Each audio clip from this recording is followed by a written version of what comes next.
Welcome back to my channel. My name is Maureen O'Connor from Quilter's Heaven in Northbrook, Illinois, and I am the Opinionated Quilter. If you watch this channel, you know I hate crumb quilts. I hate them because they're ugly. In an earlier video, I featured Chip Off the Old Block as an alternative to the ugly crumb quilt. I am no longer able to get that pattern. We hope to in the future, but currently it is unavailable. So today's episode, I'm going to give you an alternative that you can make just as beautiful quilt as a Chip Off the Old Block. But before we get to that, let's get to my opinion. There are far too many rulers out there that do the same thing. To make your quilting dollar go further, it doesn't make sense to purchase a ruler that you already have one that does the same thing. One of my employees brought to my attention the strip tube ruler from Cozy Quilt Designs, and when she showed it to me, I quickly realized that it was just a 90-degree triangle. I figured I had to have one in my box of rulers. As you can see, I have quite a box of rulers. Would not make sense for me to buy something that looks exactly the same as something I already have. I went through my box of rulers and I found 5 right angle rulers, 90-degree triangle rulers.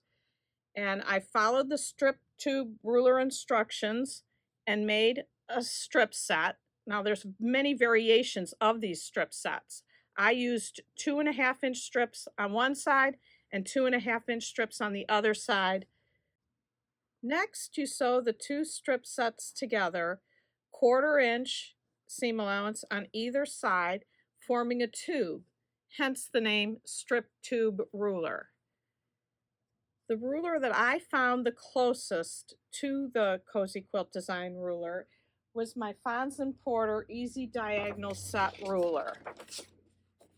And as you can see, it's just a simple 90-degree triangle ruler.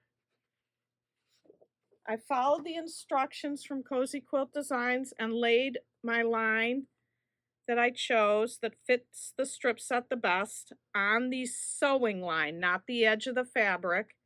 And I cut, that's waist, cut, got your unit, turn it around, line up your line again on the sewing line, cut, and you would continue cutting down the strip. As you can see, you get very beautiful pieces that if I cut all the way across, I would have enough to make a very pretty block. And there's no indictment on the ruler. The ruler's great. It's just you may already have a 90-degree triangle ruler in your bag of tricks. If you do, I wouldn't spend the money to get a duplicate of something you already have.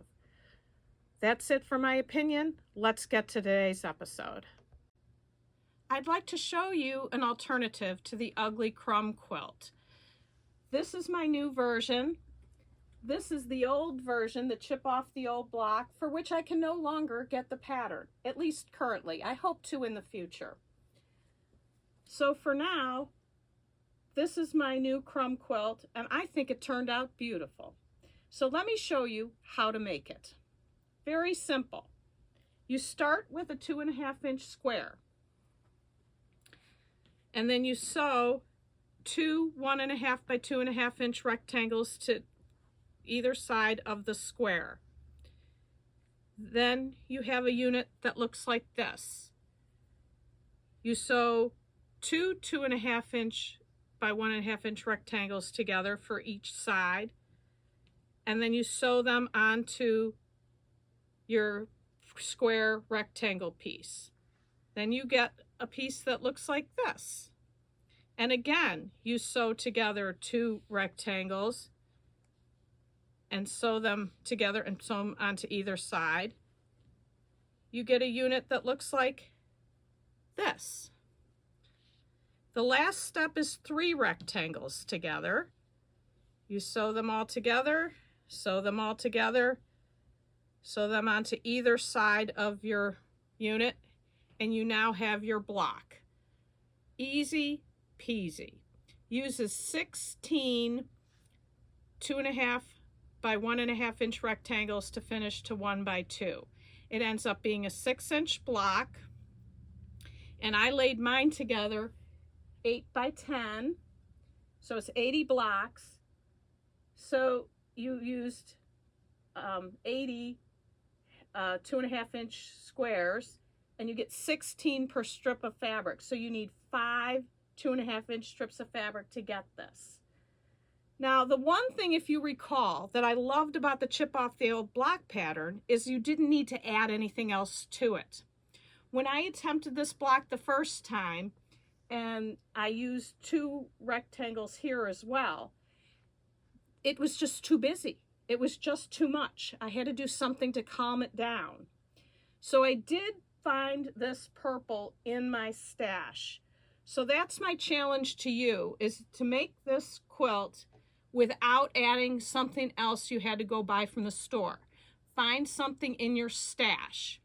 If you don't have enough of one particular fabric in your stash, you could use different purples or different blues or different pinks, whatever you pick to be your center square, so you could get enough without purchasing. I did that on this coin collecting quilt over here to my side. This quilt from Quilter's Newsletter magazine was an excellent use of scraps, again 1.5 inch strips. But I didn't have enough of a background fabric, and I didn't want to purchase anything from the store. So I used 4 different background fabrics. And this way I got a whole quilt from stash and scraps. So this is always an option if you don't have enough of one fabric for a background. In this quilt behind it, this is another chip off the old block.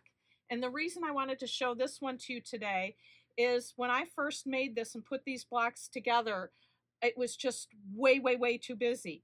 This is the quilt that I made that I now always say when you make the chip off the old block pattern, make sure you have enough looks like solids, reads like solids, so your eyes have a place to rest. These blocks have no place for your eyes to rest. And it took me a very long time to come up with this solution of the columns. And once I put the columns in between, it calmed it down. I was happy with it. I used this technique for my new crumb quilt that I made over here. So even after calming it down with the 2.5 inch squares in the center instead of 2 different rectangles, it still was a little bit too busy for me. So I went ahead and used the same technique that I used on the chip off the old block and put columns in between, and then I was happy with it. I thought it worked out great. But again, if you don't have the same fabric for the center and you need to use a different fabric for the columns, that's all well and good. Just use up your scraps. I even had enough scraps, enough pieces cut left over that I added a border at the bottom and the top to make it just a little bit taller. So I say to myself, why would anybody want to make an ugly crumb quilt when they can make a beautiful quilt like this? And I think from watching the videos, what I've figured out is that people think that they are doing so much cutting. Well, when I look at the videos of people making crumb quilts, they're doing as much cutting. They're just doing it in a different order. Once we get all our pieces cut, we're not cutting anymore. We're just sewing, pressing, sewing, pressing, sewing, pressing. No more cutting. Crumb quilters, they sew a couple pieces together, cut. Sew a couple pieces together, cut. It's the same amount of cutting. It's just where you're cutting. So how do I cut my pieces? If you have strips, you can get out your stripology ruler, lay them out, and you can obviously stack them up too. You can have more here than I'm showing you. Lay down your ruler, cut, cut, cut, cut, cut, and get all your 1.5 inch pieces from these 2.5 inch strips. But more than likely, I have these longer pieces in the full width of fabric pieces in a full width of fabric box. I don't use these for crumbs. What I'm cutting up and using for crumbs are things that corners that were cut off of making borders, or this is a scrap from a garment. So I'm using little itty bitty pieces to start with. I don't use the long pieces. So I will sit in front of the TV and just take my regular old Creative Grids ruler, lay it on. I had 2 layers here and they don't line up, so I'm going to take it apart. And just cut. That's all it is cut a 1.5 by 2.5. And then if I can get a 1.5 by 1.5 out of this, I will. Doesn't look like I will, but I do check. Yeah, these are too small. And then I just keep cutting. And once you have 16 times how many blocks you want to make, you have enough pieces. Then there's no more cutting. So I hope you will make a crumb quilt that's beautiful instead of the ugly crumb quilts. That's it for now. See you next time. Thanks for watching.